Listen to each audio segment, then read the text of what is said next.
নমস্কার মিতাদি, নমস্কার জানাই আমার বন্ধুদের। আমি গল্পের শুরুতে প্রথমে হসলা বন্ধুদের একটু কিছু বলতে চাই আর কি উদ্দেশ্যে।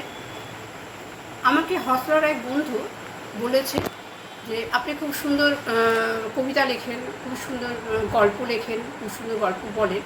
তো এর আগেও আমার এক বন্ধু আমাকে এই একই কথা বলেছিলেন আর কি। তো গল্প কবিতা লেখার অভিজ্ঞতা আমার একেবারেই নেই। আমি হসলার ছোঁয়ায় কিছু কবিতা হয়তো লিখেছি, আমার মনে হয় না সেগুলো খুব একটা ভালো হয়েছে।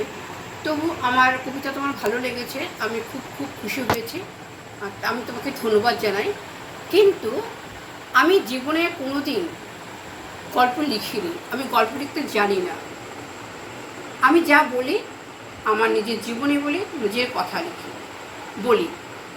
আমি জীবনে কোনোদিন সাজিয়ে গুছিয়ে নিজেকে তুলে ধরতে জানি না। আমি খুব সামান্য, আমার মনেও যা, আমার বাইরেও তা। এবার ফিরে আসি আমার তিনটে গল্প নিয়ে। আজকে আমি তিনটে গল্প নিয়ে এসেছি।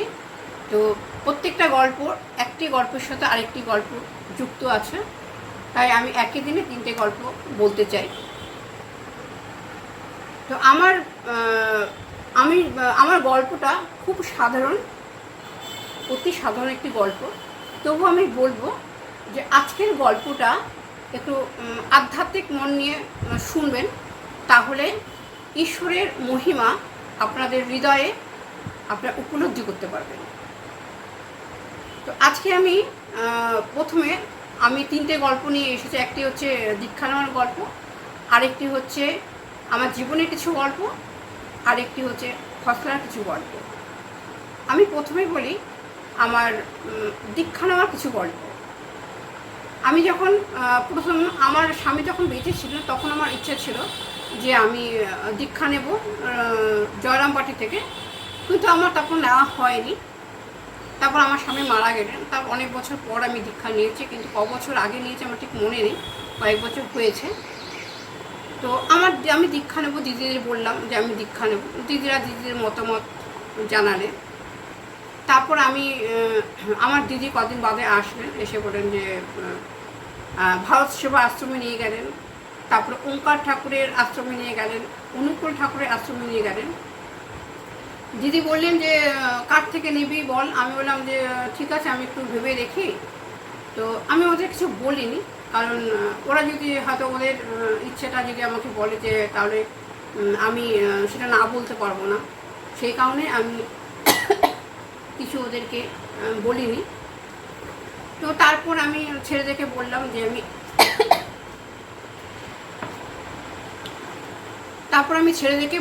যে আমি দীক্ষা নেব। তো ছোটো ছেলে আমাকে নিয়ে গেল দীক্ষা নিতে। ওখানে গেলাম, মহারাজ 5টা বই দিলেন। তো সেই 5টা বই নিয়ে আমি বাড়িতে আসি, পড়ি, তারপরে আমি সেখানে আবার যাই। তো তারপর উনি বললেন যে এরকম 2 মাস বাদে দীক্ষা আছে, সামনে একটা ঘর আছে, ওই ঘরে আপনি দীক্ষা নেবেন।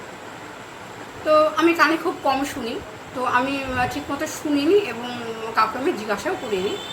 তো উনি আমাকে একটা প্রশ্ন করেছিলেন, আপনি দীক্ষা নিতে কেন চান? তো আমি বুঝতে পারছিলাম না যে আমি কী বলবো না বলবো, আমি কেন দীক্ষা নিতে চাই নিজেও জানি না। তো তারপরে আমি ফর্মে লিখলাম যে আমি মনের শান্তির জন্য দীক্ষা নিতে চাই। তারপর উনি বললেন যে একটা ঘরে দীক্ষা নিতে হবে। এবার আমার তো মনে প্রচণ্ড ভয়, একটা ঘরে দীক্ষা নিতে হবে।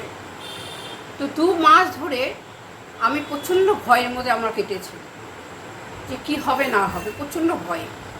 তারপর 2 মাস বাদে, তখন ডিসেম্বর মাস হয়তো হবে, 2 মাস বাদে আমি দীক্ষা নিতে গেলাম। দীক্ষা নিতে গিয়ে দেখলাম যে মায়ের মন্দিরে দীক্ষা দেওয়া হচ্ছে। আমার তো মনটা হালকা হয়ে গেল, ভীষণ খুশি হলাম। তারপরে সেই মন্দিরে গেলাম এবং মাইকে করে মহারাজ দীক্ষার সম্পর্কে কিছু বললেন। তো কিছু শুনেছি, কিছু শুনিনি। তারপরে দীক্ষা দিলেন মাইকে করে, মন্ত্রটাও ঠিক মতো শুনতে পাইনি। তো আমি খুব চিন্তায় পড়ে গেলাম, কী জানি মন্ত্রটা যদি ভুল বলি তাহলে কি হবে। তো আমি কাউকে জিজ্ঞাসাও করতে পারছি না যে মন্ত্রটা কী। তো ঠাকুরের অসীম দয়া যে তখন মহারাজ একটা কাগজে লিখে সে দীক্ষা মন্ত্রটি তুলে ধরলেন, বললেন যে যারাদের বুঝতে অসুবিধা হচ্ছে তারা এখানে আসুন, এসে দীক্ষাটা দেখে যান। তো আমি সামনে গিয়ে দীক্ষাটা দেখলাম, দীক্ষা মন্ত্র মুখস্থ করলাম, মুখস্থ করে তারপরে আমি বাড়িতে ফিরে এলাম দীক্ষা মন্ত্র নিয়ে। হ্যাঁ, আমি মশারি কিনতে গেছিলাম দোকানে। এবারে কী হয়েছে, দোকানদারকে আমি গিয়ে বললাম কি যে একটা প্লাস্টিকের মশারি দেন তো। দোকানদার বলল হ্যাঁ। আমি ভাবলাম যে নিশ্চয়ই আমি এটা একটু ভুল বলেছি, এটা কী যে ভুল বলেছি সেটা কিন্তু বুঝতে পারলাম না। তারপরে আমি বললাম আপনি বরং মশারি দেখান। তো তখন বুঝলাম ওটাকে প্লাস্টিকের মশারি বলেন, ওকে লাইলনের মশারি বলেন। যাক যথারীতি বাড়িতে নিয়ে এলাম। এবার বাড়িতে এসে মনে মনে প্র্যাকটিস করছি, দোকানে গিয়ে কীভাবে কথা বলতে হবে, কী চাইতে হবে, তার আগে আমি কী পরবো, মানে আমার পরিস্থিতিটা এমন হয়ে গেছিলো আর কি। তারপরে আমি এবার কী হলো, তারপরে যখন আবার দোকানে যেতাম তখন ছেলেকে বলো এই তুই বল না, ছেলে বলতো মা তুমি বলো না, আমি না না তুই বল। তো এরকম হতো আর কি প্রথম প্রথম। এখন যদিও একটু অভ্যাস হয়ে গেছে কেনাকাটাতে। তো যাই হোক, তারপরে আমি বললাম যে একদিন এরকম দোকানে গেছি ইমিটেশনের জিনিস কিনতে। তো ইমিটেশনের জিনিস কিনতে তো কী নেবো কোনটা নেবো কিছু বুঝতে পারছি না। ছেলে পছন্দ করে দিচ্ছে, ছেলে বলছে মা এটা না, তবেই আমি সেটা নিয়েছি। এমনকি নেল পলিশ যদি কিনি সেটাও আমার ছেলে বলে দেবে, তারপর আমি সেটা নেবো, আমি সেটাও সিদ্ধান্ত নিতে পারি না। সিদ্ধান্ত নেওয়ার গল্প তো প্রচুর আছে, কিন্তু আমি জাস্ট কয়েকটি ঘটনা তুলে ধরবো জাস্ট গল্পটাকে বোঝাবার জন্য, ঠিক আছে? তো এই হলো। এবার শাড়ি কিনতে গেলে কি হয়, শাড়ি দেখলাম কিন্তু আমার ছেলেরা যতক্ষণ না বলে দেবে আমি ততক্ষণ সেই শাড়িটা নিতে পারি না। কখনো কখনো হয়তো একটু হালকা কালারের শাড়ি আমি নিয়েছি, নিয়ে এসে বাড়িতে এসে আমার বড় ছেলে বলছে মা এত হালকা কালার শাড়ি তুমি পরবে না, তুমি এই শাড়ি বদলে দাও। মানে আমার সিদ্ধান্তটা ভুল, মানে আমার পছন্দটাও ভুল। ঠিক আছে, তো আমার ছেলেরা চায় যে মা সবসময় রংচঙে শাড়ি পরবে, মা সবসময় সেজে গুজে থাকবে। আবার আমার স্বামী কিন্তু সবসময় সাদা শাড়ি পরা পছন্দ করতেন, উনি আমাকে সবসময় সাদা শাড়ি কিনে দিতেন। হ্যাঁ, তো আর সাদা বলতে পুরোটাই সাদা, একটা পাটটা অন্য কালার, এরকম শাড়ি কিনে দিতেন। আর আমার ছেলেরা চায় যে আমি রংচঙে শাড়ি পরি, আমার ছেলেরা যেমন চায় আমি তেমনভাবেই সবসময় চলার চেষ্টা করি। হ্যাঁ, তো যাই হোক ছেলেরা এরকম শাড়ি নিয়ে আসতো, মানে যাই কিনি না কেন আমার ছেলেরা মানে কিছু না বললে আমি সেটা নিতে পারি না। মানে নিজস্ব মতামতটা কোনো কাজে লাগে না, বা সাহস থাকে যে আমি নিজে করব, দেখি যা মন হোক আমি নিজে করব, ওইটাও আমার মধ্যে নেই। মানে আমি আমি আত্মবিশ্বাস ছিল না বা সাহসিকতাও চেষ্টা করনি, যেহেতু অভ্যেসটাও ছিল না। তো এবার কি হয়েছে, তো আমি অনেকবার আমি মানে সিদ্ধান্ত নিয়েছি, সবগুলো সবটাই ভুল সিদ্ধান্ত হয়েছে। অনেকবার এরকম হয়েছে। মানে একটা ঘটনা আমি শুধু তুলে ধরছি, মানে আমি জাস্ট একটা বোঝাবার জন্য আমি এই ঘটনাটা তুলে ধরছি আর কি। একটা ঘটনা আমি তুলে ধরবো। আমার ছেলের ছোটো ছেলে যখন বিয়ে হয়, আমার ঘরে বেশ কিছু রূপা ছিল। তো আমি বললাম যে রূপা অনেকগুলো ছিল, তাহলে বৌমাদেরও কিছু জিনিস বানায়। ঠিক আছে, দোকানে গেলাম, রূপা মাপা হলো 105 গ্রাম রূপা। ওই 105 গ্রাম রূপার বিনিময়ে আমি নিয়ে আসলাম 30 গ্রামের রূপার একটা পায়ের তোড়া আর 2.5 গ্রামের একটা পায়ের আংটি। ছেলেকে বললাম হ্যাঁ রে আমি কি কোথায় যাচ্ছি, কি হচ্ছে বুঝতে পারছি না, নেবো কি নেবো না।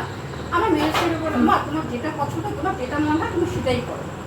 আমার মেয়ের ছেলে মানে আমি যদি কিছু কিনতে যাই বা কিছু করি, আমার মেয়ের ছেলে সবসময় বলে তোমার যেটা মনে হয় তুমি সেটা করো। কিন্তু আমার ছোট ছেলে কিন্তু মানে সব কিছুতে মতামত দেয়, ওটা ভালো ও দেয় আর, বা আমার বড় ছেলেও কিন্তু মতামত দেয়, কিন্তু আমার ছোট ছেলে মেজো ছেলে সবসময় বলে তোমার যেটা ভালো মনে হয় তুমি সেটাই করো, এটাই বলে আর। এবার তুমি নিজের স্বাধীনভাবে থাকো, নিজের মতামত করো, বা তোমার এক্সপিরিয়েন্স একটু অভিজ্ঞতা হবে, যাতে তুমি ঘুরে ঘুরে কাজগুলো করলে তোমার মনের একটু জোর বাড়বে বা তুমি তোমাকে নিজের প্রতিষ্ঠিত করতে পারবে, সেরকম ব্যাপার। তা এবার কি হয়েছে, আমি তো দোকান থেকে নিয়ে এলাম, দোকানদারকে বললাম লিখে দিন, দোকানদারকে কিছুতেই লিখে দেবো না, জোর করে লিখে নিয়ে আসলাম। বাড়িতে এসে দেখলাম যে আমি তো প্রচুর ঠকাঠকি গেছি, 105 গ্রাম রূপো আর সেখানে 32.5 গ্রাম রূপো আমাকে দিল। পরের দিন দোকানে গেলাম, দোকানে গিয়ে দেখলাম শুধু তর্ক বিতর্ক হলো, ওনারা আমাকে টাকাও ফেরত দিলেন না আর রূপাও ফেরত দিলেন না। তো এই হচ্ছে আমার সিদ্ধান্তগুলো, আমি এইভাবেই ভুল করি আর কি। তার জন্য আমি কি করি, সিদ্ধান্ত নিতে আমি প্রচণ্ড ভয় পাই। কয়েক মাস আগে আমি একদিন বললাম মেজর ছেলেকে, হ্যাঁ রে রোজ বাজারে যাচ্ছিস, একই বাজারে আনছে, আমার না ভালো লাগছে না। বলছে ঠিক আছে মা, তোমাকে আমি বাজারে নিয়ে যাবো, তোমার যেটা ভালো লাগে তুমি সেটা নিয়ে আসো। আমাকে বাজারে নিয়ে গেল। এবার চক বাজারে গেছি, বিশাল বড় বাজার, বাজার দেখে যেন আমি লোভ সামলাতে পারছি না, কি নেবো না নেবো। হ্যাঁ, এরকম আর কি যে আনন্দ হচ্ছে আমার। এবার পুরো বাজারটা আমি ঘুরলাম, কিন্তু একটা জিনিস আমি কিনতে পারলাম না। ছেলেকে বললাম, দেখ বাবা আমার দ্বারাই হবে না। বলে মা তুমি একটা জিনিসও কিনতে পারলে না। আমি না আমার দ্বারাই হবে না। আমার ঘরের সামনে বাজার আসে, মাছ আসে, তাও ছেলেকে বলি যা। আমার ছেলে মাঝে মাঝে বলে, মা তুমি যাও না, একটু নিয়ে আসো। আমি যে না বাবা আমার হবে না, কী নেবো না নেবো আমি বুঝতে পারছি, তুই চল, কী জানি কোন মাছটা নেবো না আমার, তুই বল। মানে ছেলে না বলে আমি সেটা করতে পারি না। হ্যাঁ, এই হচ্ছে কথা। এই হচ্ছে আমি সিদ্ধান্ত মানে নিতে পারি না। এইবারে মানে তোমাকে এবার তোমার হয়তো মনে মনে প্রশ্ন হতে পারে যে আচ্ছা আপনার স্বামী তো পুলিশের চাকরি করে, আপনি তো সন্তানদের নিয়ে একা থেকেছেন, আপনাকে তো বাজার হাট করতে হয়েছে, সব কিছু সিদ্ধান্ত আপনাকে নিতে হয়েছে। আমি চেষ্টা করব তোমার এই মনের প্রশ্নের জবাব নিয়ে একদিন আসার চেষ্টা করব। তবে এই মুহূর্তে আমি তোমাকে কয়েকটা কথা বলি। সেটা হচ্ছে, আচ্ছা একটা লোহার জিনিস যদি আমরা অযত্নে ফেলে রাখি, সেটা জং ধরে যাবে বা মোর্চা পড়ে যাবে। একটা পাখি যদি আমি খাঁচায় বন্দি করে রাখো, তাহলে সে কিন্তু আকাশে উঠতে ভুলে যাবে। আমাদের প্রত্যেকটা মানুষের জীবনে সব থেকে কঠিন কাজ হলো সত্যি কথা বলা, আর তার থেকেও কঠিন কাজ হলো প্রত্যেকটা মেয়ের কাছে স্বামীর সম্পর্কে কিছু বলা। তো আমি চেষ্টা করব আমার জীবনে নিয়ে আসার। তো যা আমি যে এই যে কথাগুলো বললাম, আমি সিদ্ধান্ত নিতে পারি না, এটা আশা করে বোঝাতে পেরেছি, তাই তো মিতাদি? হ্যাঁ, আমরা বুঝতে পেরেছি, আমাদের দর্শকরাও নিশ্চয়ই বুঝতে পেরেছে। আচ্ছা, কারণটা পরিষ্কার তুমি আপনি জানিয়ে দিলেন যে হ্যাঁ, আমার যেহেতু প্রথম থেকে কোনো প্রেসার দিয়ে চাপিয়ে দেওয়া হয়নি যে বাড়ির কাজের এই কাজটা আপনাকে করতে হবে, এই কাজটা অমুকের, এই কাজটা তার, কোনো দায়িত্ব নেই।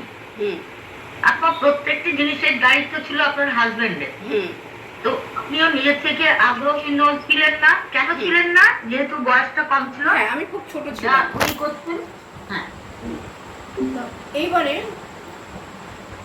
এবারে আসি তোমার। দেখো, আমরা যখন বিপদে পড়ি বা আমাদের যখন কোনো সমস্যা হয়, তখন আমরা ঠাকুর কাছে প্রার্থনা করি। ঠাকুর কিন্তু আমাদের প্রার্থনা শোনেন এবং হয়তো কাউকে পাঠিয়ে দেন বিপদ উদ্ধার করার জন্য, না হলে ঠাকুর আমাদের মধ্যে এমন শক্তি দেন যে আমরা নিজেরাই সে কাজটা করতে পারি, সেই সমস্যার সমাধান করতে পারি।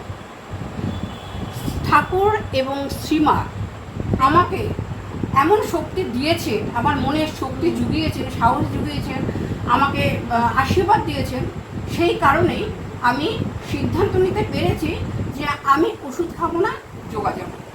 এই একটি সিদ্ধান্ত আমার পুরো জীবনটাকেই বদলে দিয়েছে। আর এটার সাপোর্টটা আপনি আমার সাথে এসে পেয়েছেন যে আমি এনাদের কাছ থেকে অনুপ্রেরণা পাচ্ছি যে আমি কিছু করতে পারি, আমি একদম পারি না তা নয়। এবং আমার ডিসিশন আমি যেটা নেবো সেটা ভুল হোক, ভুল থেকেই আমি শুধরে সেটাকে শিখবো। এই ইন্সপায়ারিং যে ব্যাপারটা, সেটা আপনি আমার কাছ থেকে এসে পেয়েছেন এবং ভালো লেগেছে। এবং বন্ধু পেয়েছেন, বন্ধুদের কাছে কথা বলে, বন্ধুদের সঙ্গে ডিসকাস করে আপনি এই সিদ্ধান্তে এসে পৌঁছেছেন যে হ্যাঁ, আমি এখন আগের থেকে অনেক চেঞ্জ হয়েছি। এটার কারণ একমাত্র খসড়া সংস্থা আমাকে তৈরি করে নিচ্ছে নিজের মতন করে। এইবারে আমি যদি মানে এতক্ষণ আমি যে মানে সিদ্ধান্ত নেওয়ার গল্পটা কেন শুনেছি, এবার সেটা বলি। আমি যদি এখন বলতাম যে ঠাকুর এবং শ্রীমা আমাকে আশীর্বাদ করেছেন, ওনারা আমাকে শক্তি দিয়েছেন, তার জন্য আমি সিদ্ধান্ত নিতে পেরেছি, বা ওনাদের ইচ্ছাতে, ওনারা নির্দেশে আমি হসলা পৌঁছেছি, এই কথাটা বললে হয়তো তোমার মনে কিছু প্রশ্ন জাগতেই পারে। তার জন্য আমি পুরো ঘটনাটা, আমার নিজের ঘটনাটা একটু তুলে ধরলাম। যে এটা আমি বিশ্বাস করতে পেরেছি, আশা করি যে হ্যাঁ আমি ঈশ্বর আমাকে সেই শক্তি দিয়েছেন, সেই সাহস দিয়েছেন, আমাকে আশীর্বাদ দিয়েছেন, যার জন্য আমি এই সিদ্ধান্তটা নিতে পেরেছি। এবং সিদ্ধান্তটা কখন নিয়েছি, তখন আমি মাসে 4,000 টাকার ওষুধ খেতাম এবং মাসের মধ্যে 20 দিন আমি রান্নাঘরে যেতে পারতাম না। আমার মানে এমন অবস্থা হয়ে যেত, আমি হসপিটালে ভর্তির অবস্থা মতো হয়ে যেত, আমি হসপিটাল দুবার ভর্তি হয়ে গেছি। তো সেই আমার ছেলেরা মাঝে মধ্যে না খেয়ে থাকতাম, মানে সেই অবস্থায় আমি সিদ্ধান্তটা নিতে পেরেছি একমাত্র মানে ঠাকুরের আশীর্বাদ, ঠাকুরের শক্তি, ঠাকুরের আশীর্বাদ, মানে ঠাকুরের উপর যথেষ্ট বিশ্বাস আছে এবং বিশ্বাসই আমাকে কাজ করাচ্ছে যে আমি যেটা করছি ভুল ঠিক তুমি আমাকে করাচ্ছ, এবং এর থেকেই আমি নিজের রাস্তাটাও খুঁজে নিতে পেরেছি যে আমার সঠিক পথ কোনটা। এইভাবে সঠিক পথ পাওয়ার একটা মাধ্যম দিয়েছে কোথায়, আপনাকে মাধ্যম করে ভগবান আপনাকে এনে পৌঁছেছে এই জায়গায় যে হ্যাঁ আমি একটা সঠিক জায়গায় এসে পৌঁছেছি এবং আমি আমার ডিসিশন নিতে পারছি, আমি আবার মন্তব্য প্রকাশ করতে পারছি এবং আমি আবার নিজের মধ্যে একটা আত্মবিশ্বাস ফিরে পাচ্ছি। ঠিক তাই? হ্যাঁ। এবারে আমি ফিরে আসবো ফসলার গল্প নিয়ে। তবে আমি এই যে সিদ্ধান্তটা যখন নিয়েছিলাম, মানে আমি যোগা যাব, আমি ওষুধ খাবো না, আমি জীবনে যতবার সিদ্ধান্ত নিয়েছি ততবার কিন্তু আমার বারবার মনে হয়েছে আচ্ছা আমি কি ভুল নিলাম, ঠিক নিলাম। সিদ্ধান্ত নেওয়ার পর বারবার আমার টাকার ক্ষতি হয়েছে, অনেক ভুল হয়েছে, এরকম সিদ্ধান্ত আমি বারবার নিয়েছি। তো সেই কারণে মানে আমি বলবো, এটা আমি একটা বলতে চাই, সেটা হচ্ছে যে আপনার তোমার কি ওই এই যে আমি ঠাকুর মানে সব মন্দির মন্দিরে আমি ঘুরেছি, যেটা আমার মনে হয়, যেটা আমার বিশ্বাস যে ঠাকুর হয়তো এটা চেয়েছিলেন যে আমি তো সিদ্ধান্ত নিতে পারি না, আজকে আমি হয়তো ঠাকুরের কাছে দীক্ষা নেবো, কাল যদি আমার মনে হয় আমি ওই ঠাকুরের কাছে দীক্ষা নিয়ে নেবো, আমার ভালো হতো, তার জন্য হয়তো ঠাকুর আমাকে এইভাবে ঘুরিয়েছেন। এটা আমার বিশ্বাস, আমার মনে হয় যে দেখ তুই ঘুরে যা কার কাছে তুই দীক্ষা নিবি, তারপরে তুই সিদ্ধান্তটা নেবে। আমার মনে হয় ওটাও তো ভগবানেরই মানে একটা আমাকে পরীক্ষা নেয়া। হ্যাঁ হ্যাঁ, আমাকে একটা পরীক্ষা নেয়া যে আমি কোথায় মনটা স্থির করতে পারবো, হ্যাঁ কোন দেবতার কাছে আমি নিজেকে সমর্পণ করতে পারবো যে আমি এই ডিসিশনটা নিলে আমি সঠিক পথটা নির্ধারণ করতে পারবো, বাঁচতে পারবো নিজের জন্য, নিজের ভবিষ্যতের জন্য। হ্যাঁ। তো এখানে একটা আমার নিজের লেখা একটা গান আমি দর্শকদের শোনাতে চাইছি যে আমি এই ভগবানের উদ্দেশ্যেই একটা লিখেছিলাম, চেষ্টা করেছি একটু মোটামুটি সুর দেবার, তো আমি একটু কয়েকটা লাইন গাইছি, আমার ইচ্ছে করছে। আমি প্রদীপের কাছে মিনতি করেছি, জ্বালাও তোমার শিখা, জ্বালাও তোমার শিখা। আমি প্রদীপের কাছে মিনতি করেছি, জ্বালাও তোমার শিখা, জ্বালাও তোমার শিখা। অনেক তপের পুণ্যের ফলে প্রভুর পেয়েছো দেখা, প্রভুর পেয়েছো দেখা। অনেক তপের পুণ্যের ফলে প্রভুর পেয়েছো দেখা, প্রভুর পেয়েছো দেখা। আমি প্রদীপের কাছে মিনতি করেছি, জ্বালাও তোমার শিখা, জ্বালাও তোমার শিখা, জ্বালাও তোমার শিখা। কোনদিন সুযোগ পাবো আমি নিশ্চয়ই গানটি পুরোটি শোনাবো। আজকে শুধু আপনার কথা শোনার জন্য আমার এইটুকু গাইতে ইচ্ছে করলো।